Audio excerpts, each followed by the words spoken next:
Hello everyone, my self Chandra Sinha और आप सभी लोगों का हमारे पढ़ाई करो फैमिली में बहुत बहुत स्वागत है।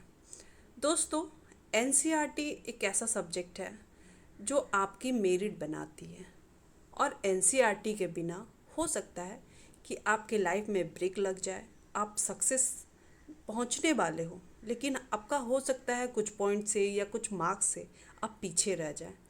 तो इसके लिए आपको एनसीईआरटी तो पढ़ना ही पड़ेगा। तो एनसीईआरटी आपको मैं शॉर्ट्स में पढ़ाऊँगी, क्योंकि हमारा क्या है ना कि एन पढ़ाई वही जो एग्ज़ाम में आए। तो चलिए दोस्तों, अब स्टार्ट करते हैं हमारा फर्स्ट चैप्टर, जिसका नाम है सौर मंडल में पृथ्वी। तो इसमें क्या है कि जैसे मंथ में 2 बार 15 दिन पे आपका पूर्णिमा होता है और 15 दिन पे अमावस्या। जब पूरा चांद दिखाई दे तो वो कहलाता है पूर्णिमा, और जब चांद बिल्कुल दिखाई ना दे और पूरा अंधेरा रहे तो वो आपका कहलाएगा क्या, अमावस्या। दोस्तों, कभी कभी क्वेश्चन होता है कि दिन के समय में जो है किस लिए, किस वजह से आकाश में जो चमकती है सारी चीज़ें, वो दिन के समय क्यों नहीं दिखाई देती है। तो उसका रीज़न ये है दोस्तों, क्योंकि सूर्य की बहुत ही तेज़ रोशनी होती है जिसकी वजह से ये सब चीज़ें हमें दिखाई नहीं देती। और दोस्तों, आकाश में जितनी भी वस्तुएं हैं, जितनी भी चीज़ें हैं जो आकाश में आपको रात में चमकती हुई दिखती है ना, वो सब क्या है, खगोलीय पिंड है। यहाँ तक कि सूरज, ये दैट मीन्स सन, सन भी आपका जो है एक खगोलीय पिंड है, ठीक है। और इसी को तारा कहते हैं। तो तारा सिर्फ तारा ही नहीं है, तारा में आपका सूरज भी आ जाता है, चांद भी आ जाता है, और जितने भी तारा हो गए, ये सारा चीज़ जो है खगोलीय पिंड जो रात में हमें दिखाई देता है, ठीक है। तो तारा क्या है भाई, तो तारा तो पहली बात उसके आकार बड़े होते हैं और ये गर्म होते हैं, ठीक है। तारा का जो आकार है, शेप है, वो बड़ा है और गर्म है। उसके साथ ही ये बहुत सारे मात्रा में जो है एनर्जी आपका उत्सर्जित करते हैं, ऊर्जा। तो तारों का जो विभिन्न समूह से बनने वाला जो स्ट्रक्चर है वो क्या कहलाता है, तो वो नक्षत्र मंडल कहलाता है। नक्षत्र क्या हुआ कि तारों का जो अलग अलग ग्रुप सा बना हुआ स्ट्रक्चर हमें दिखाई देता है कभी कभी आकाश में, तो हमेशा, इनफैक्ट कभी कभी क्या, आकाश में हमेशा दिखाई देता है, तो वो कहलाता है नक्षत्र मंडल। तो उसी में से जैसे कि 7 तारों का समूह है तो उसको कहते हैं सप्तर्षि मंडल, है ना। तो सप्तर्षि मंडल जो होता है, ये देखिए, ये 7 तारों का समूह है, इसी को कहते हैं सप्तर्षि मंडल, ठीक है। अब इसी पार्ट का आपका नक्षत्र मंडल में ही आपका आता है, आपका जो आता है वो है अर्सा मेजर और बिग बियर, ठीक है। तो ये सब भी नक्षत्र मंडल का पार्ट है। पहले क्या होता था पुराने ज़माना में कि उस समय ये होता था कि दिशा को जो है ना निर्धारित नहीं कर पाते थे कि भाई ये कौन सा पूरब है, पश्चिम है, उत्तर है, दक्षिण है। तो लोग क्या करते थे, ध्रुव तारा से दिशा पता चल जाता था, क्योंकि ध्रुव तारा जो है हमेशा उत्तर दिशा को बताता है। तो ये आसमान में पहली बात तो जो ध्रुव तारा होता है वो वहीं पे अपना, जहाँ पे वो एक ही जगह प्लेस रहता है, ठीक है, एक ही स्थान पे हमेशा रहता है और वो उत्तर दिशा को बताता है। तो पहले ज़माना के लोगों को इस तरीके से दिशा ढूंढ पाते थे, ठीक है। अब हम ग्रह देखते हैं कि ग्रह क्या है। तो ग्रह ये है कि वे खगोलीय पिंड जिनमें अपनी उष्मा और प्रकाश नहीं होती है, ठीक है। जिसमें अपनी उष्मा और प्रकाश नहीं होती है वो ग्रह कहलाती है, और जिसमें प्रकाश और उष्मा होती है वो आपका तारा कहलाती है। तो हम ग्रह के बारे में अब पढ़ रहे हैं। तो ग्रह के पास ना अपना प्रकाश होगा, ना हीट होगा, ना उष्मा होगा, है ना। और फिर प्लैनेट वर्ड कहाँ से आया भाई, तो प्लैनेट जो है एक ग्रीक वर्ड है, ठीक है। प्लैनेट आपका ग्रीक वर्ड है और उसका मतलब क्या होता है, अगर हिंदी में देखें तो उसे परिभ्रमक कहते हैं, और एक आम तौर की भाषा में देखें तो इसे कहते हैं चारों ओर घूमने वाला। अब आपके प्लैनेट कितने हैं, तो प्लैनेट आपके 8 हैं। कौन कौन से ग्रह हैं, तो बुध है, शुक्र है, पृथ्वी है, मंगल है, बृहस्पति है, शनि है, अरुण है और वरुण है। ठीक है। अगर सन से हम देखें कि सन से, सूरज से जो है आपका कौन सा पहले है, तो आप देख सकते हैं यहाँ आपका बुध हो गया, बुध के बाद आपका जो है शुक्र हो गया, है ना।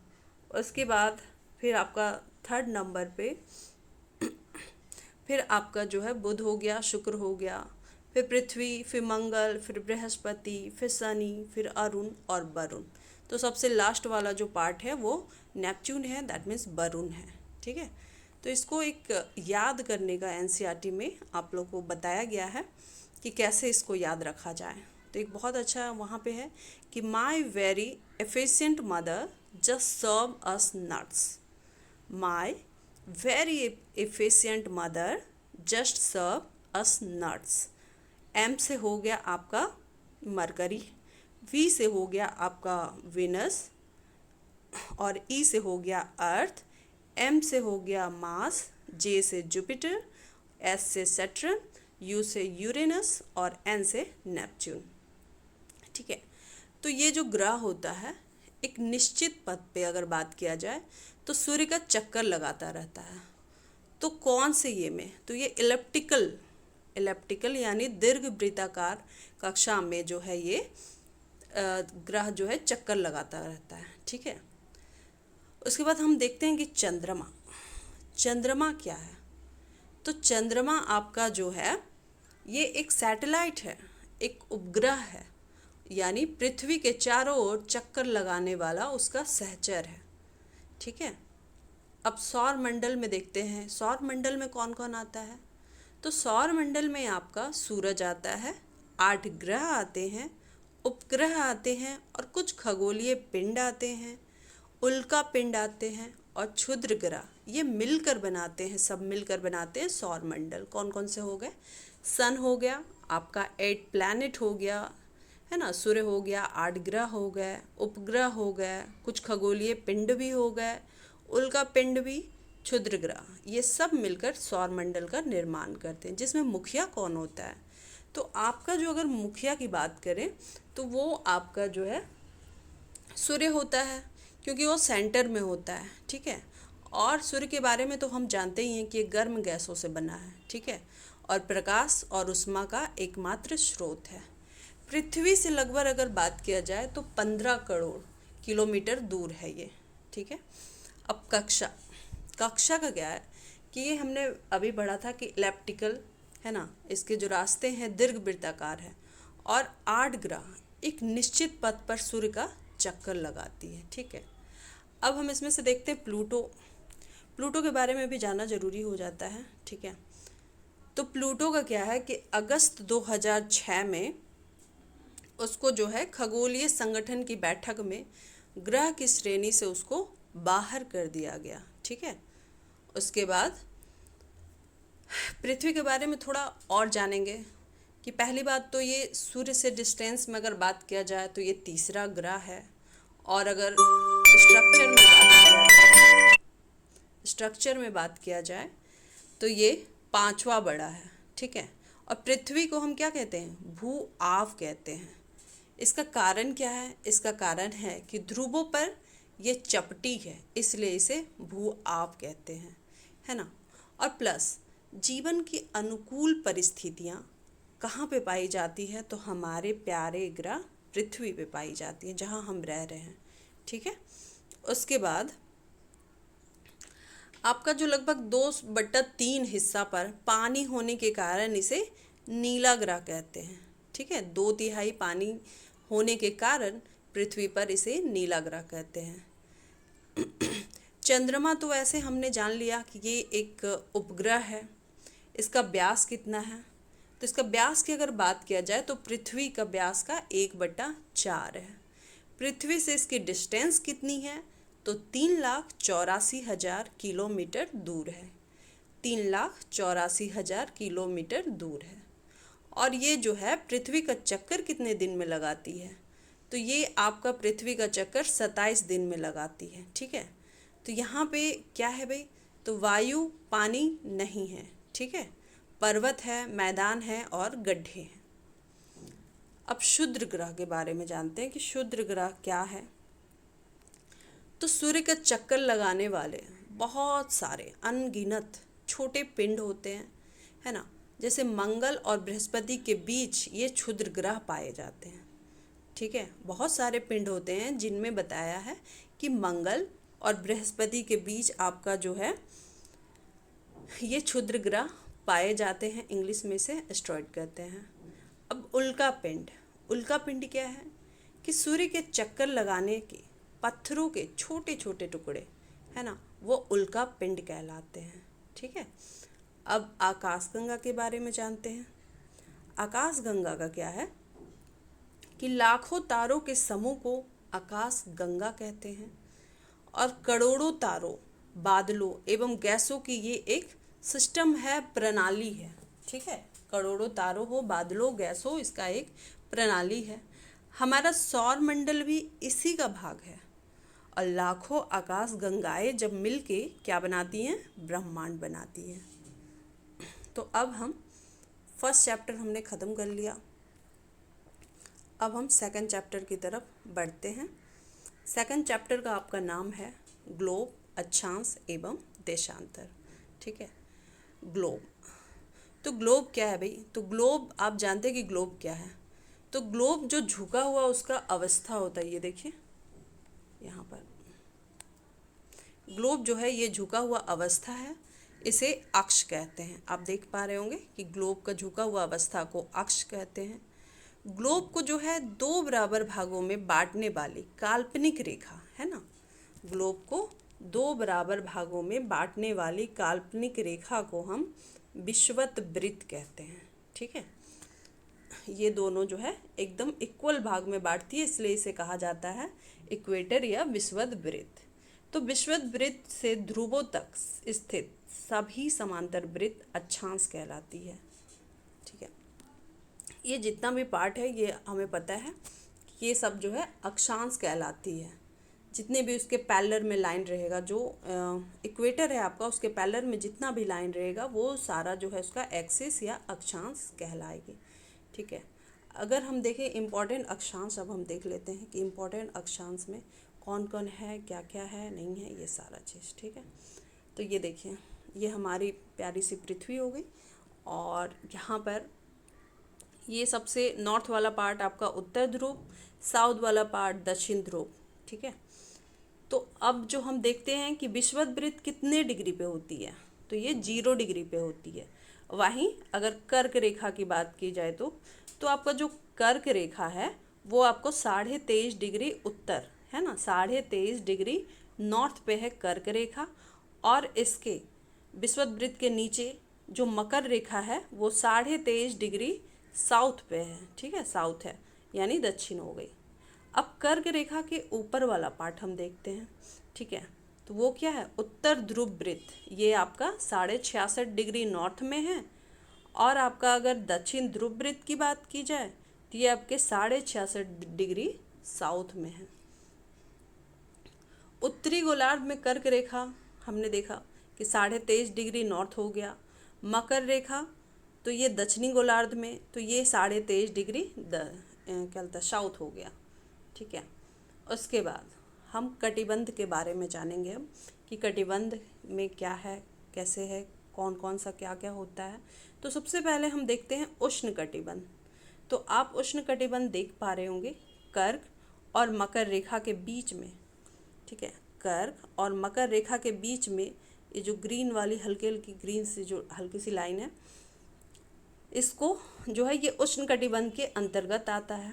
ठीक है, यहाँ पे जो है सूर्य का क्या होता है कि कर्क और मकर रेखा के बीच में सबसे अधिक सूर्य का जो गर्मी है यहीं पे उसको ऊष्मा प्राप्त होती है, और इस कारण क्या होता है कि वर्ष में एक बार सूर्य जो है सिर का ठीक ऊपर होता है।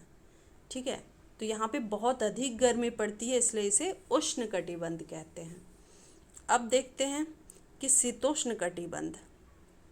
ठीक है, ये शीतोष्ण कटिबंध क्या हुआ कि यहाँ पे तो आपका सूर्य हो गया उष्ण कटिबंध में, क्योंकि सूर्य 0 डिग्री के पास हिमालय यहाँ पर है, तो यहाँ पे उष्ण कटिबंध हो गया। शीतोष्ण कटिबंध में क्या होता है कि सूर्य का जो किरण है वो तिरछी पड़ती है। तो उत्तरी गोलार्ध में उत्तरी ध्रुव और कर्क रेखा, ठीक है, उत्तरी ध्रुव कर्क रेखा, और दक्षिणी गोलार्ध में जो है मकर रेखा दक्षिणी ध्रुव के बीच का क्षेत्र होता है। ठीक है, दक्षिणी अगर हम देखें कि उत्तरी शीतोष्ण कटिबंध में हम देख रहे हैं कि कर्क रेखा और उत्तर ध्रुव वृत्त के बीच का पार्ट हो गया उत्तरी शीतोष्ण कटिबंध, और वहीं दक्षिणी शीतोष्ण कटिबंध ये मकर रेखा और दक्षिण ध्रुव वृत्त के बीच का पार्ट हो गया आपका दक्षिणी शीतोष्ण कटिबंध। अब हम शीत कटिबंध के बारे में जानते हैं, थोड़ा ही हम जानेंगे क्योंकि ये शॉर्ट नोट्स है दोस्तों।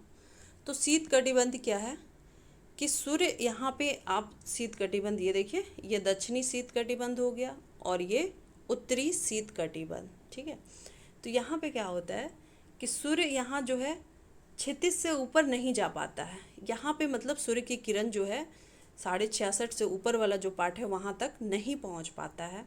ठीक है, तो इसलिए क्या होता है कि यहाँ पर दक्षिणी गोलार्ध में बात किया जाए, उत्तरी गोलार्ध में उत्तरी ध्रुव वृत्त और उत्तरी ध्रुव व दक्षिणी गोलार्ध में दक्षिणी ध्रुव वृत्त और दक्षिण ध्रुव के बीच का क्षेत्र जो है यहाँ पे ये, इसलिए यहाँ पे ठंडा रहता है, इसलिए नाम है उत्तरी शीत कटिबंध और दक्षिणी शीत कटिबंध। क्योंकि जब सूर्य का प्रकाश नहीं पहुँच रहा है तो दैट मीन्स वहाँ पे उष्मा नहीं मिल रही होगी, तो उष्मा नहीं मिलेगी तो वहाँ तो भाई ठंडा ही रहेगा। तो ये हो गया। अब हम देखेंगे देशांतर कि देशांतर क्या है। ठीक है,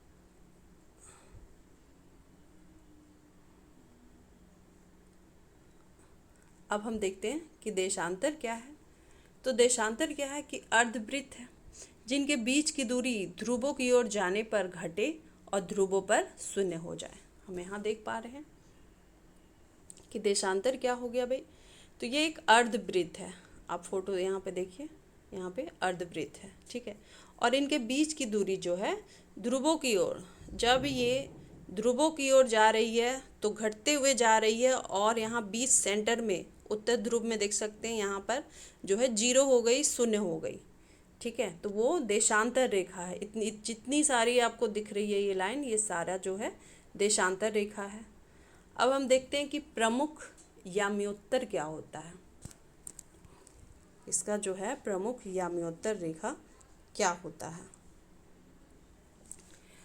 तो मान इसका वैल्यू जो है 0 डिग्री देशांतर और यहाँ से 180 डिग्री पूर्व या 180 डिग्री पश्चिम। ये देखिए, ये रहा 0 डिग्री देशांतर, और यहाँ से अगर पूर्व के साइड में बात करें तो 180 डिग्री पूर्व हो या 180 डिग्री पश्चिम तक क्या करते हैं, कैलकुलेट करते हैं। कैसे, तो 180 डिग्री आपका जो यामोत्तर रेखा है, या इसी को कहते हैं प्रमुख याम्योत्तर। ठीक है, प्राइम मेरिडियन। तो पृथ्वी को 2 बराबर भागों में बांटते हैं। 0 डिग्री में आप देख सकते हैं काल्पनिक रेखा यहाँ पे दिया हुआ है कि हाँ 2 बराबर भागों में बांटा जा रहा है। ठीक है, तो उसमें क्या है कि 180 डिग्री ईस्ट के साइड और 180 डिग्री वेस्ट के साइड। ठीक है, 180 डिग्री ईस्ट के साइड और 180 डिग्री वेस्ट के साइड एक ही रेखा पर ये क्या होता है, स्थित होता है। तो ये हो गया प्राइम मेरिडियन या फिर प्रमुख याम्योत्तर। तो पृथ्वी 24 घंटे में अपने अक्ष पर कितना घूमती है, तो 360 डिग्री। हम लोग जानते हैं कि 360 डिग्री पृथ्वी जो है 24 घंटे में अपने एक्सिस पे घूमती है। भारत में अगर बात किया जाए कि भारत में कितना है, तो आपका 82.5 डिग्री है ना, यानी 82 डिग्री 30 मिनट पूर्व। ये हमेशा याद रखिएगा कि भारत में 82.5 डिग्री तो सबको याद रहता है, बट वहाँ मिस्टेक हो जाता है कि पूर्व या पश्चिम या क्या लिखना है। तो ये आपका पूर्व हो गया, को मानक समय माना जाता है भारतीय समय के हिसाब से। ठीक है,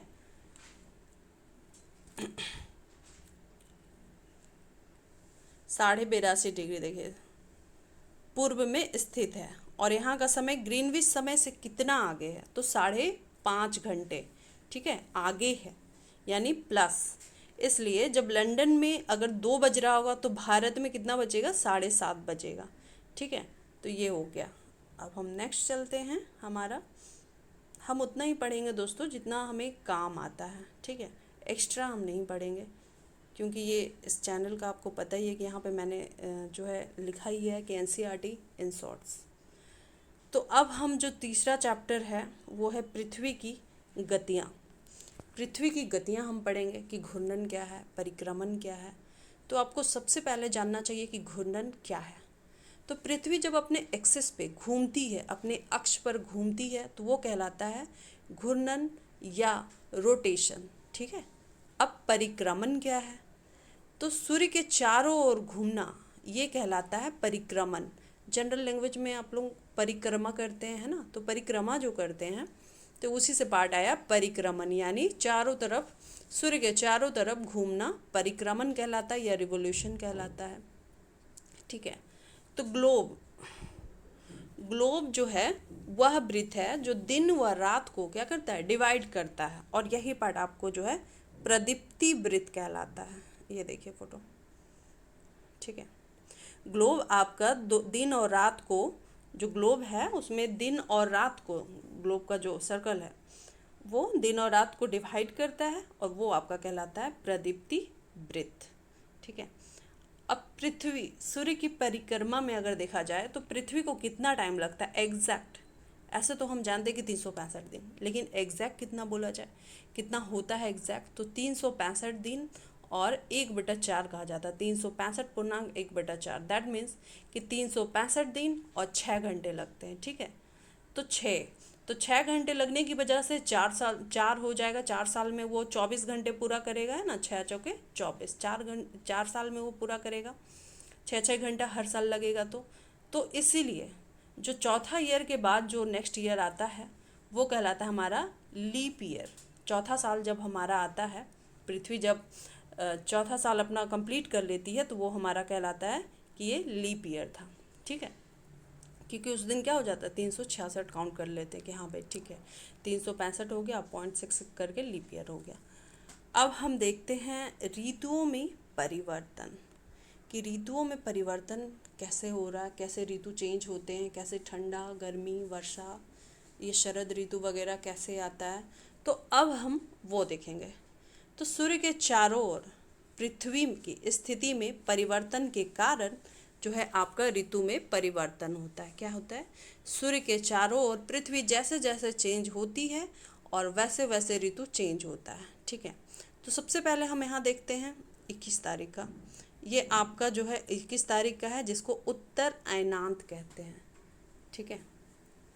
उत्तर अयनांत, यहाँ पे आप देखिए कि ये आपका उत्तरी गोलार्ध हो गया, नीचे आपका दक्षिणी गोलार्ध हुआ। तो उत्तरी गोलार्ध में ग्रीष्म ऋतु, दक्षिणी गोलार्ध में शीत ऋतु। तो उसके रीज़न क्या है, ये सन हो गया और सन से सीधे लाइट पड़ रहा है और पृथ्वी यहाँ पे झुकी हुई है अपने अक्ष पे, जिसके कारण आप देख सकते हैं कि ये वाला जो पार्ट है, ब्लू वाला जो पार्ट है, वहाँ पे सूर्य का जो है लाइट नहीं पड़ रहा है, और ये जो हल्का हल्का आसमानी कलर, स्काई कलर है, यहाँ पे लाइट पड़ रहा है।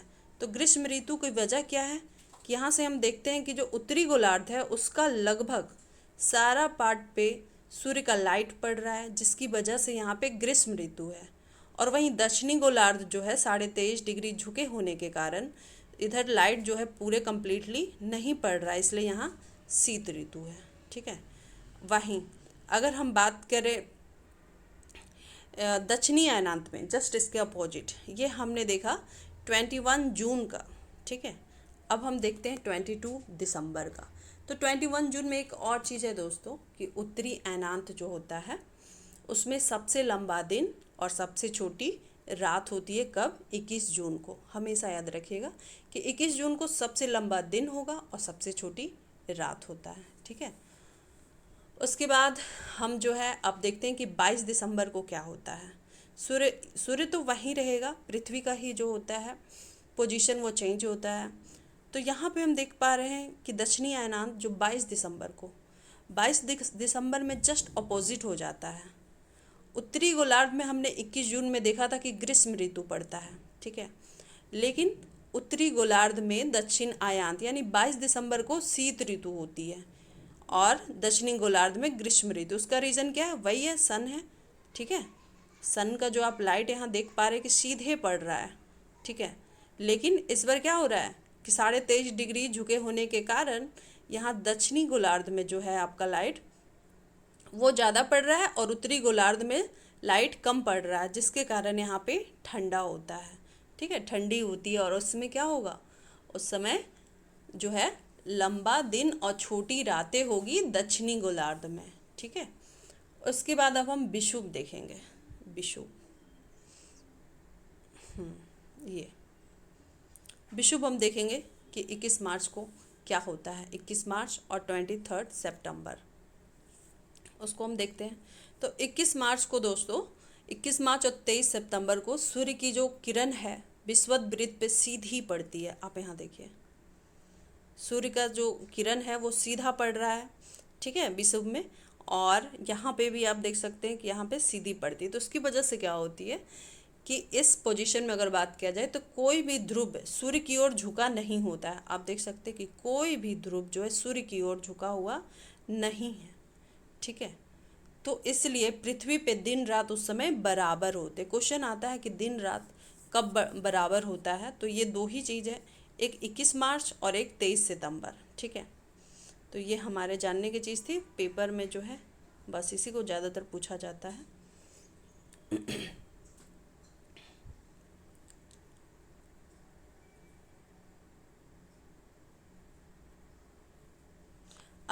तो आज की क्लास हम यहीं ख़त्म करते हैं और इसका पार्ट 2 नेक्स्ट क्लास में होगा।